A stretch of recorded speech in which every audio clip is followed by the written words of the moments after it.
अस्सलाम वालेकुम students, welcome back to my channel. अभी हमने डिस्कस करना है अपना नेक्स्ट टॉपिक जो कि है यूजेस ऑफ एसिड्स। ठीक है,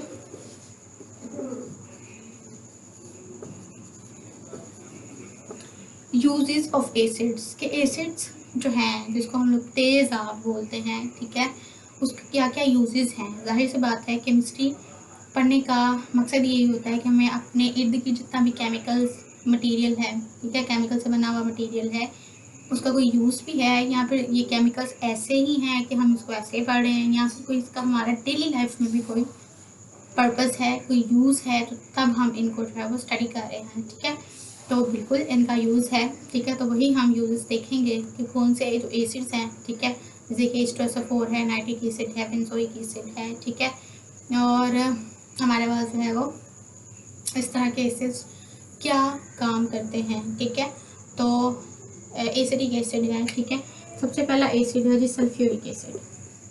sulphuric acid is king of chemicals, king of chemicals है ये।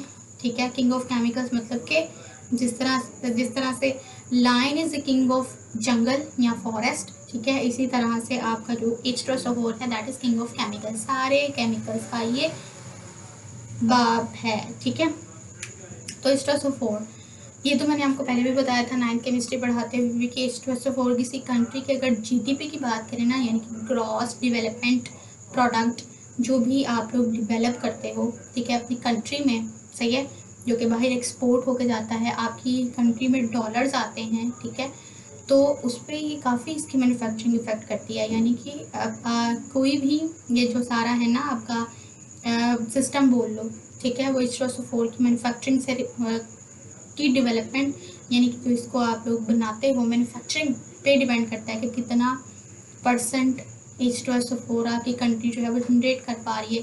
ठीक है, यानी कि जीडीपी का रेट जो है वो इसके साथ एसोसिएटेड है, आसान लफ्जों में। तो H2SO4 के किंग ऑफ केमिकल्स अगर ये है, जाहिर सी बात ही काफ़ी चीज़ों में यूज़ होता होगा। ये फर्टिलाइजर्स बनाने के लिए भी इस्तेमाल होता है। फर्टिलाइजर्स का मतलब क्या है, खादें वगैरह जो होती हैं, ठीक है, खादें क्या होती हैं, खादें जो होती हैं ना जो फसलों को दी जाती हैं, ठीक है, यानी कि जो किसान फसलें उगाते हैं जिनसे आप लोग खाना खाते हो, ठीक है, गंदम की फसल हो गई, ठीक है, उसके अलावा चावल की फसल हो गई, ठीक है, इस तरह से काफ़ी सारी क्रॉप्स होती हैं। ठीक है, उनमें अब होता क्या है कि कोई सॉइल ऐसी होती है जो बिल्कुल फर्टाइल होती है। फर्टाइल मतलब उसमें सारे सारे न्यूट्रिएंट्स होते हैं जो कि वहाँ पे जो फसल लगाई जा रही है उसकी ग्रोथ के लिए ज़रूरी है। ठीक है, न्यूट्रिएंट्स मतलब कि कोई मेटल्स हो गई, ठीक है, कोई मिनरल्स हो गए, ठीक है, मैंगनीज वगैरह, इस तरह से सल्फेट्स वगैरह, तो वो होना ज़रूरी है, अदरवाइज़ आपका प्लांट ग्रो ही नहीं करेगा। बीज जब ग्रो ही नहीं करेगा, ठीक है, तो फसल कहाँ से आएगी।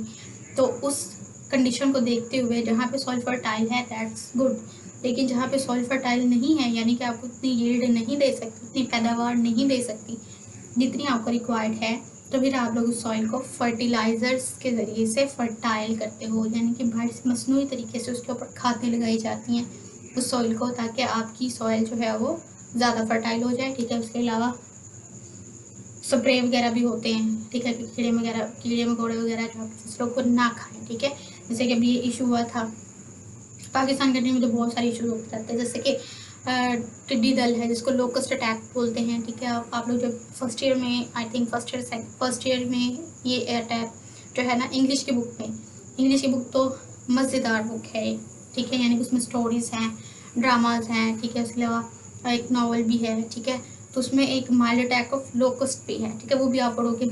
टिड्डी दल जो हमला कर देते हैं, ठीक है, यानी कि तरह से ग्रीन कीड़े होते हैं, फसलों को ख़राब कर देते हैं। तो ठीक है, फिर जब ये फसलें ख़राब हो जाएंगी, जाहिर सी बात है फिर सब कुछ महंगा हो जाएगा, जैसे आटा महंगा हो जाता है। ठीक है, उसके अलावा फिर आपका जितनी भी कोई भी अगर फसल है उसकी उतनी पैदावार आपको नहीं मिली जितनी कि आपकी पॉपुलेशन के हिसाब से रिक्वायर्ड है, अगर उतनी ना मिले तो फिर जाहिर सी बात है महंगी हो जाती है वो चीज़।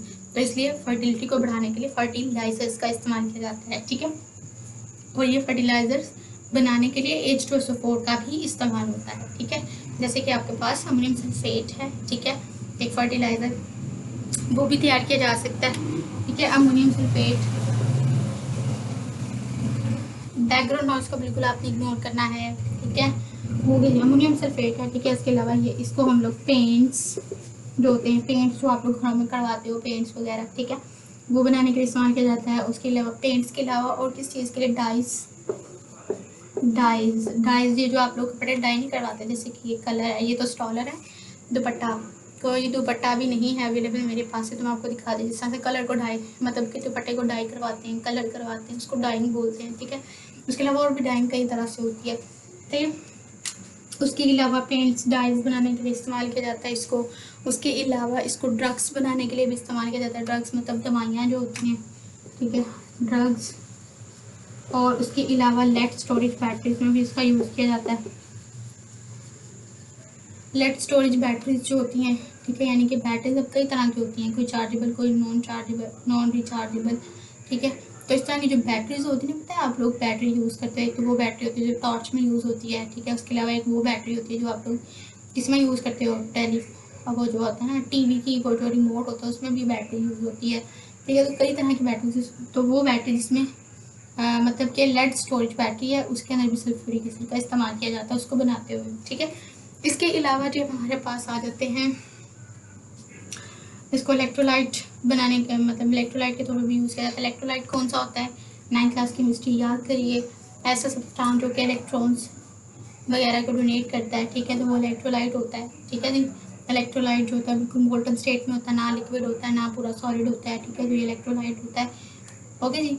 तो इलेक्ट्रोलाइट्स वगैरह के लिए भी के तौर पर भी इसको इस्तेमाल किया जाता है। कैल्शियम सुपर फॉस्फेट बनाने के लिए भी इस्तेमाल किया जाता है, ठीक है। उसके अलावा एक्सप्लोजिव यानी कि बॉम्ब जो होते हैं, या आगे केमिस्ट्री में जब आप मज़ीद डिटेल में जाओगे तो आप लोग देखोगे कि डिफरेंट तरह के बॉम्ब्स हैं। इवन कि मेरी प्रेजेंटेशन भी हुई थी बॉम्ब के ऊपर, हाइड्रोजन बॉम्ब के ऊपर, ठीक है। तो बॉम्ब्स भी होते हैं, हाइड्रोजन बॉम्ब होते हैं, इसके अलावा एटम बॉम्ब होता है, ठीक है। तो कई सारे जो एक्सप्लोजिव्स हैं, यानी कि जिसमें जो फट सकते हैं, एक्सप्लोजिव उनको बोलते हैं, उनमें इसका इस्तेमाल किया जाता है, ठीक है। उसके अलावा हमारे पास है नाइट्रिक एसिड। नाइट्रिक एसिड का कौन सा यूज़ होता है भाई, नाइट्रिक एसिड HNO3 का क्या यूज़ है। HNO3 यानी कि जो नाइट्रिक एसिड है, इसको भी हम लोग जो है वो पेंट्स बनाने के लिए यूज़ कर सकते हैं, डाइस बनाने के लिए यूज़ कर सकते हैं, फर्टिलाइज़र्स बनाने के लिए यूज़ कर सकते हैं, ठीक है। फर्टिलाइज़र्स कौन से, अमोनियम नाइट्रेट जिसको आप लोग बोल सकते हो, अमोनियम नाइट्रेट फर्टिलाइज़र बनाने के लिए इस्तेमाल किया जा सकता है, ठीक है। उसके अलावा नाइट्रिक एसिड को किस लिए इस्तेमाल किया जाता है, ड्रग्स में, ठीक है, और एचिंग डिज़ाइनिंग में। एचिंग डिज़ाइन का पूरा एक ब्लॉक दिया हुआ आपकी बुक में, उसका पूरा लेक्चर होगा एचिंग डिज़ाइनिंग क्या होती है। तो इसमें एसिड, ये जो HNO3 है ना, इसी एसिड के अंदर आप लोग जो है वो एक शीशे की डालते हो प्लेट इतनी सी, ठीक है। उसके ऊपर आपने सबसे पहले तो डिज़ाइन वगैरह जो होता है ना वैक्स का, वो लगा लेना होता है, ठीक है, बिल्कुल इस तरह से। ये आपके पास शीशे की एक पीस है, इसके ऊपर आपने फॉर एग्जांपल इस तरह का जो है ना आपका डिज़ाइन बैग्स, ठीक है, यानी कि बैग्स को तो पता ना, आप लोग किसी भी शेप में लगा सकते, मतलब बना सकते हो, किसी भी शेप की आपकी बैग्स हैं, ये आपने इसके ऊपर चिपका दी। इसके बाद आप इसको नाइट्रिक एसिड में डिप करोगे, ये जो जिस एरिया पे बैग्स होगी वो एरिया कवर रह जाएगा, और जो एरिया कवर नहीं होगा, ठीक है, उसके ऊपर डिज़ाइन बन जाएगा, ठीक है। तो ये एचिंग डिज़ाइनिंग होती है, इसको पूरे डिटेल में हम डिस्कस करेंगे, टेंशन नहीं लेनी है आपने। उसके बाद फिर हमारे पास आ जाता है इसको और किसके लिए, कॉपर प्लेट्स के ऊपर भी एचिंग डिज़ाइनिंग की जा सकती है, ठीक है। बिल्कुल उसी तरह से जिस तरह से आपको नज़र आता होगा, आप लोग देख सकते हो गूगल पे जाके एचिंग डिज़ाइन, तो आपको कॉपर पे भी मिल जाएंगे, ठीक है। बिल्कुल इस तरह से ऐसा नक्श निगार सा हुआ आपको नज़र आएगा, ठीक है। और इसके अलावा जो है वो शीशे के गिलास के ऊपर बाज़ दफ़ा जो है इतना सारा डिज़ाइनिंग हुआ होता है, ठीक है, तो उसको डिज़ाइनिंग बोलेंगे, ठीक है। जिस तरह से अगर कॉमन एग्जाम्पल आप इस तरह से ले लो कि जैसे कढ़ाई टाइप कोई चीज़, ठीक है, यानी कि इस तरह से आपको बिल्कुल डिज़ाइनिंग जिस भी तरह का आप डिज़ाइन चाहो कर सकते हो, कॉपर प्लेट पे भी और मिरर पे भी, ठीक है। ये हो गया। उसके बाद हमारे पास HNO3 के बाद और कौन सा एसिड है, HNO3 के बाद हमारे पास एसिड है जी हाइड्रोक्लोरिक एसिड, HCl जो है हाइड्रोक्लोरिक एसिड है, ये भी स्ट्रॉन्ग एसिड है। H2SO4 भी स्ट्रॉन्ग एसिड था, HNO3 भी, HCl भी, ठीक है। इसके अलावा जो आपका बेंजोइक एसिड है वो वीक होता है, ठीक है, एसिटिक एसिड भी वीक होता है, ठीक है। स्ट्रॉन्ग एसिड्स इनको क्यों कहा है, क्योंकि ये ज़्यादा प्रोटॉन डोनेट कर सकते हैं, इवन कि आपकी स्किन को भी डैमेज कर सकते हैं, ठीक है, ओके। लेकिन बाकी जो वीक एसिड्स होते हैं ना, उनसे इतना खतरा नहीं होता। तो इसको हम लोग जो है मेटल्स की क्लीनिंग, टैनिंग, इसको हम लोग यूज़ कर सकते हैं। जो आपकी मेटल्स होती हैं ना, मेटल्स मतलब जो धातें होती हैं, ठीक है, यानी कि जिन पे अगर कोई जंग वगैरह लग गया है, ठीक है, वैसे उसको रिकवर करने के तरीके बहुत सारे हैं। पेंटिंग करवा सकते हैं आप उसके ऊपर, ठीक है, यहाँ पे जिस तरह से उसको जो है वो रब करवाया जा सकता है। तो एक ये भी है कि मेटल्स की टैनिंग, मतलब मेटल्स के आप लोग क्या कर सकते हो, क्लीनिंग कर सकते हो, ठीक है, मेटल क्लीनिंग के लिए यूज़ होता है ये, ठीक है। उसके अलावा टैनिंग के लिए यूज़ होता है। टैनिंग अब क्या होता है, टैनिंग कहते हैं बेसिकली जो चमड़ा नहीं होता, ठीक है, जहाँ पे चमड़े से चीज़ें बनती हैं। तो जाहिर सी बात है, ये अब ईद कुर्बान गुजरी है, ठीक है, आपको भी रिलेटेड ईद मुबारक।